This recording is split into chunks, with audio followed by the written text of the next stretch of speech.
Rarement dessin animé aura autant marqué une génération et au-delà. 50 ans ou presque après la diffusion du tout premier épisode, l'on parle encore des Shadocks. Drôle de destin pour ces oiseaux rondouillards, caractérisés par leur simplicité de traits et d'esprit. Leur succès, les Shadocks le tiennent d'abord de leur concept novateur pour l'époque. Leur créateur, Jacques Roussel, s'est directement inspiré des comic strips américains. Alors les comic strips, c'est des séries de courtes bandes dessinées, c'est entre 3 ou 4 cases qui étaient diffusées dans les journaux de l'époque, genre les Herald Tribune, un truc comme ça. Alors les plus connus des comic strips, c'est genre Snoopy, les Peanuts, Dick Tracy, ce genre de choses.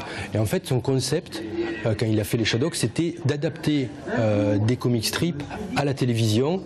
L'idée séduit le RTF. Grâce à l'animographe, les Shadocks pomperont allègrement durant 3 saisons, entre 1968 et 1973. Il pompait le matin, il pompait l'après-midi, il pompait le soir. Mais leur parcours aurait pu s'arrêter plus vite que prévu. Dès les premiers épisodes, le simplisme apparent de la série déconcerte le public français. Des centaines de lettres affluent, demandant son arrêt. Les Shadocks, une émission pour retardés mentaux réalisée par des fumistes. Enfermer les auteurs, ce sont des fous dangereux.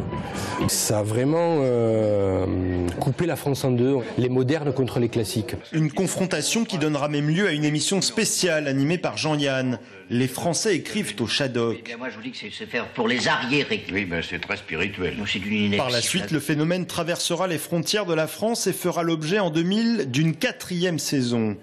Les stupides volatiles ont pris leur revanche. Ils ont aujourd'hui intégré la culture populaire.